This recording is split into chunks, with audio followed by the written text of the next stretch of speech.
Alright, so guys, I'm going to try something that I haven't really tried before, which is I'm going to just sit down and tell my story. A little while ago, I was listening to a TED Talk, and I can't remember the name of the gal that did it, but I'll put a link in the description below because it was pretty good. So she opened with this great lesson, which was that there's two kinds of people in this world. There's people that figure out how to use others to benefit themselves, and then there's people that figure out how to use themselves to benefit others. She went on to build on that and said that the thing that we all have that's unique to us, that we have to offer to everyone else, is our story. So this is my story. So in spring of 2022, I was sitting down in front of my computer. I had to update my personal financial statement. I was looking at buying a property, and whenever we do that, the banks always require an updated financial statement. So I was sitting in front of the spreadsheet and plugging numbers in. I knew that my portfolio had been doing pretty well, but I hadn't really kept track of how well until I started plugging these numbers into the spreadsheet, and I realized if I just sold everything right now and walked away, I would never have to work again the rest of my life if I didn't want to. And so, of course, the next thing I did was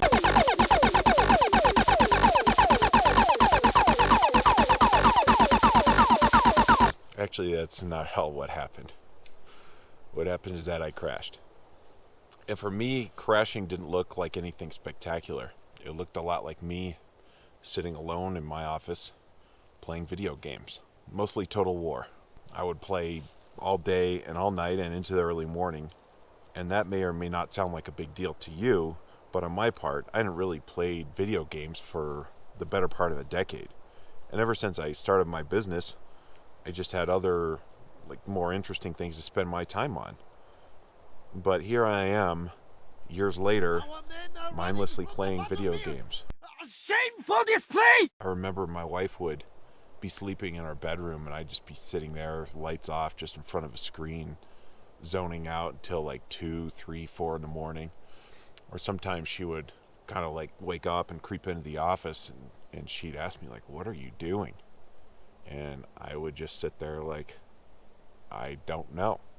I had all these obligations that I would completely blow off, and even just doing the simplest amount of work just felt like mental agony to me. You can imagine how my attitude was towards my wife, towards my kids. I think my dog was pretty much the only one that liked me at that time, and that's not really saying a whole lot because he pretty much likes everybody.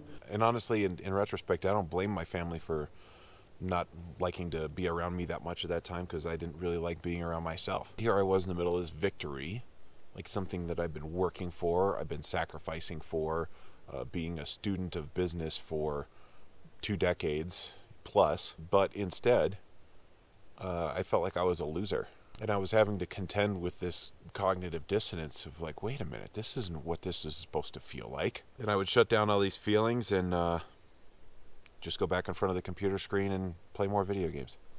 I didn't realize it at that moment, but actually what I was going through was sort of the opening phase of a whole new part of my life I hadn't even touched yet.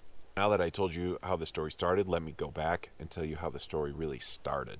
So my earliest memory of working when I was about roughly 7 years old, I'm going to guess, my brothers and I, mostly my older brother, we had this idea of starting a cookie business, a Christmas cookie business. My mom bought us some ingredients, and she gave us more than a little bit of help in getting this business going. And we mostly sold the cookies to old ladies at church who thought it was just this darling idea that boys were baking Christmas cookies. We paid my mom back for the ingredients, and then we split up the proceeds amongst ourselves. And I think I netted probably $30. But we kept doing it every year. We sell a little bit more. And then after a few years of that, my mom got the idea of taking some of our order forms and leaving them at her hair salon. And when she did that, our business just exploded because there was all these women that would come in and say oh, well, let's buy some Christmas cookies from these boys. And we got to the point where we would pretty much start right after Thanksgiving, and we would bake cookies all the way up through Christmas Eve and deliver them to people filling out these orders. The last year that we did this business, I was 14 years old. And, of course, by then we were I had music obligations. I was in a basketball team, so I had basketball obligations. We were contending with homework on top of baking the cookies. So we would be baking till 10, 11 o'clock at night sometimes. And I think that last year we made several $1,000s that we split up amongst ourselves. So it got to be a really serious thing, but it was also a serious amount of work. But by that point, it had become more than just, kind of a fun way to make spending money for Legos. So when I was 13, I encountered this new challenge in my life.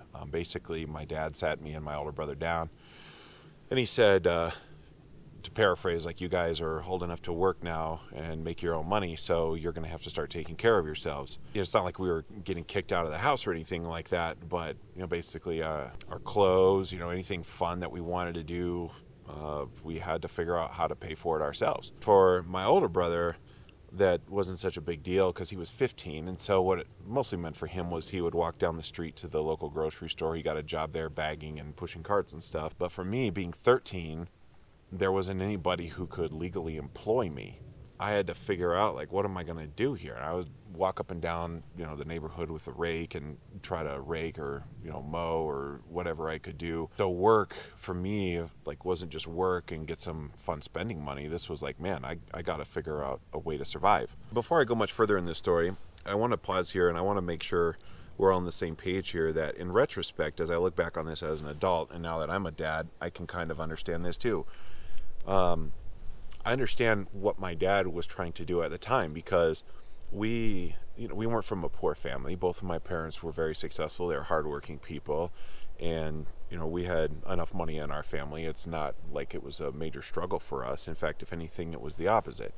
But you want to instill like a good work ethic and good discipline into your kids so that they learn how to take care of themselves and make their own money, and they're not just relying on you. So this part of it I get, and I can accept that now as an adult. But when I was 13 years old, in retrospect, the 13-year-old me, the message that I received was very different. And that message basically was that I wasn't good enough. Like, if I was just better in some way, and I didn't know what that way was, but if I was just better, then this wouldn't be happening to me. And it's very, when you take that onto yourself, when you start carrying that burden around for yourself, it's very difficult to start navigating your adolescent years and like have no money. And meanwhile, you come back from spring break or Christmas break or something like that and talk to your friends at school, and they're like, oh, we had a lot of fun. We went on snowboarding trips, or, went to this and that, did this and that. And you're listening to stories and you're like, well, that's cool for you, man, but like, I just worked. I think it would have probably been different for me if it were something like, you rewind back to the Great Depression, and you and everyone was just sort of struggling to survive, and you're just working to help the family. It would have felt different, I think.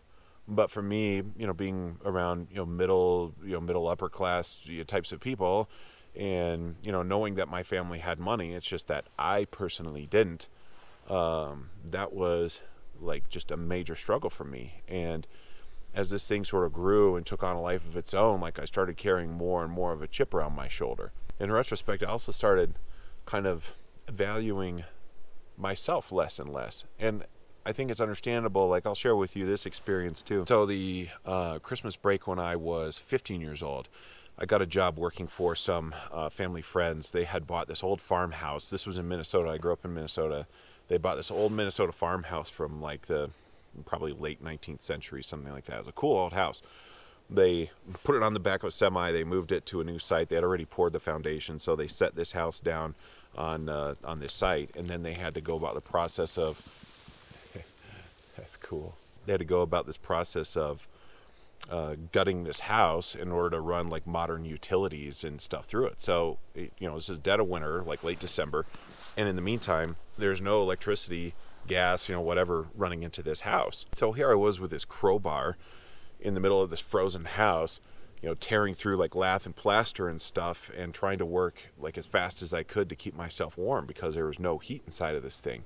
At the end of the day, I'd be in the shower like just blowing this gray dust out of my nose because I've been breathing this plaster dust all day, and that was already miserable enough. But the worst day, they had poured a foundation for a garage and put up the walls for the garage, but they had to put up the trusses.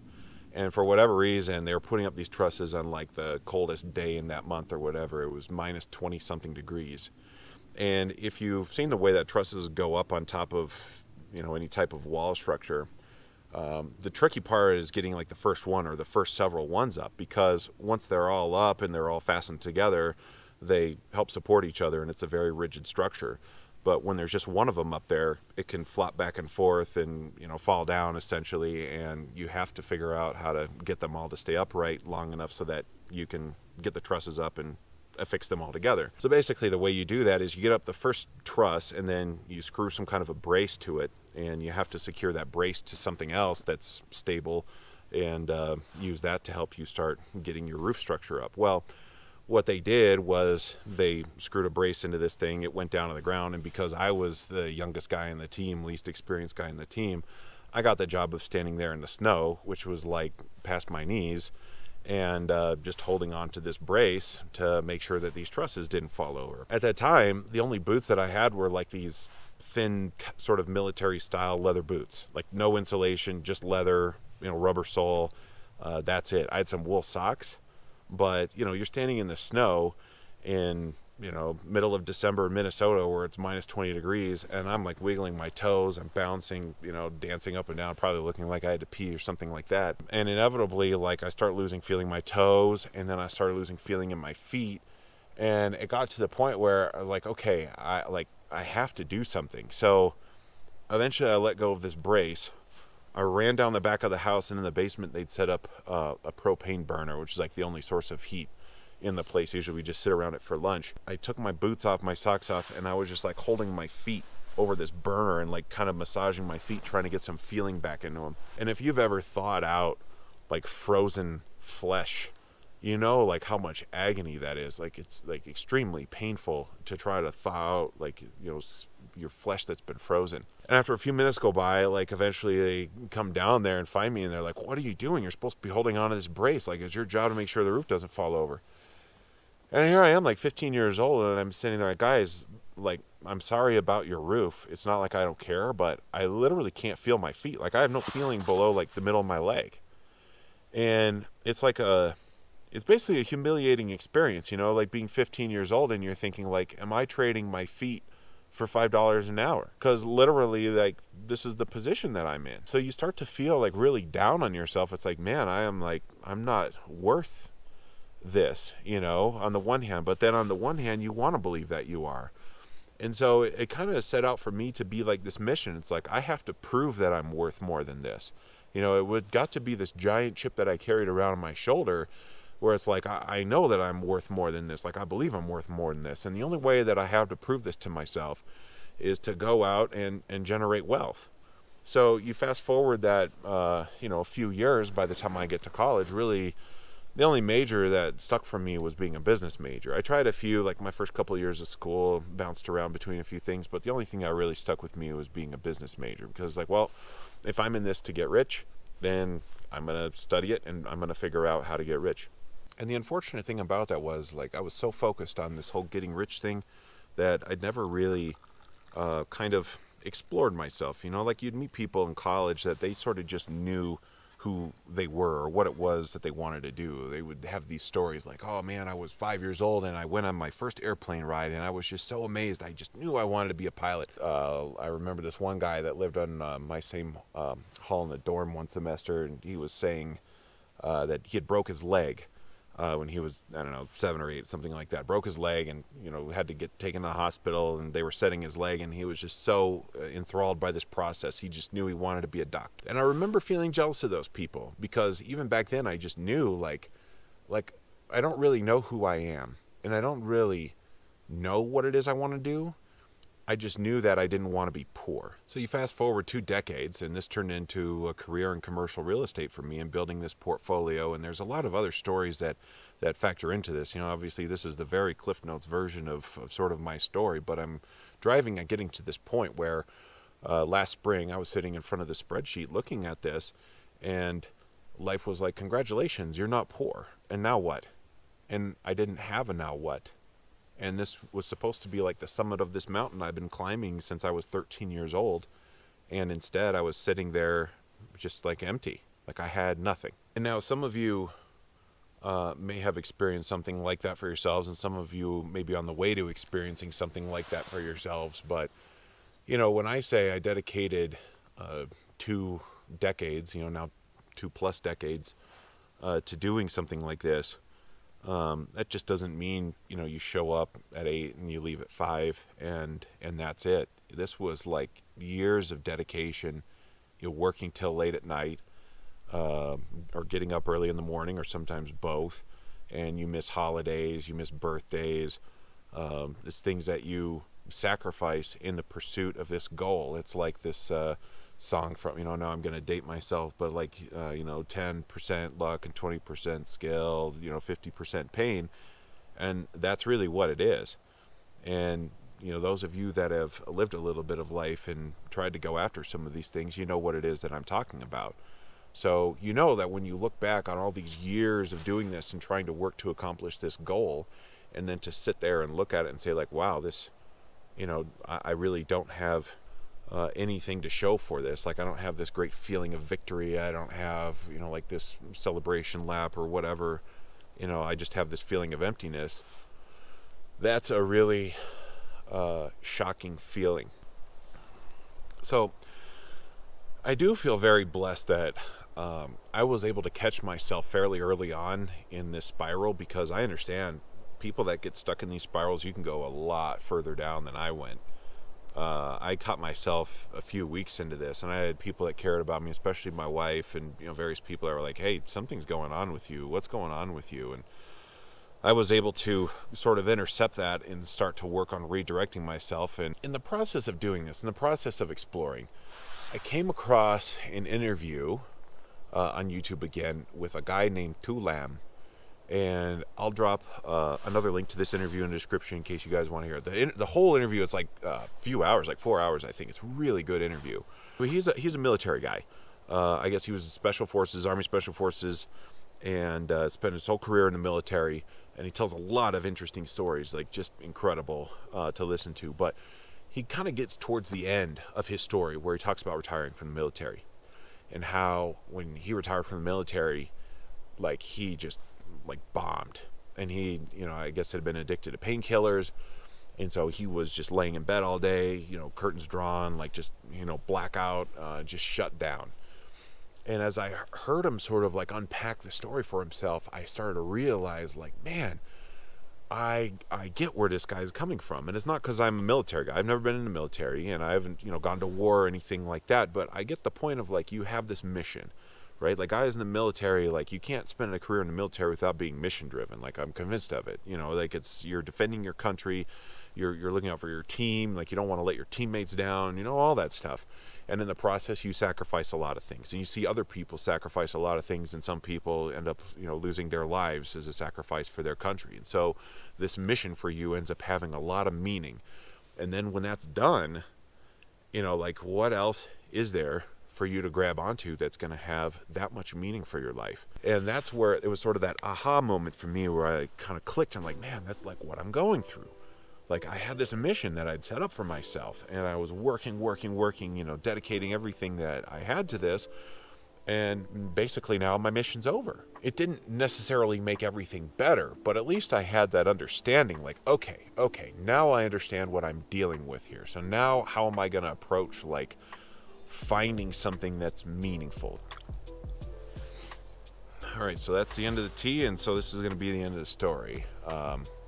I guess for me, like, what I've been setting out to do here over the past year is figuring out, like, okay, if I got to the peak of this mountain, that's as far as this mountain goes. And maybe there was a part of me that, unconsciously was like, man, I don't want this to be the end of this mountain. I want this mountain to keep going. But for me, that mountain was done, and that was it. And instead of sitting there, wishing that the mountain wasn't done, what I really need to do is find a new mountain for myself, something new that I can start climbing, hopefully for at least a few years, or ideally for the rest of my life. Like, something where I can set my sights really high and say, like, okay, this thing is going to have meaning for me. This thing's going to carry me through to the rest of my life. Basically, this channel that I'm starting is my personal documentation of how I'm going about trying to find that, of how I'm trying to build that meaning for myself and in my life. And I guess one of the major reasons I'm putting this out on YouTube, there's a few that I've sort of deciphered for myself, but one of the major reasons I wanted to put this out on YouTube is because I have to believe that I'm not the only one out there who's trying to work out something like that for themselves. I really want to hear from other people and build like a community of people who are trying to figure that out for themselves. So if that's you, I'd really appreciate hearing from you. And if you're interested to follow me along, on this journey that I'm trying to explore for myself, please consider, liking the video, subscribing to this channel. I really appreciate you watching if you've gotten this far. This does have like a lot of interest for me and a lot of meaning for me, and I hope that it will for you too. Thank you guys. We'll see you next time.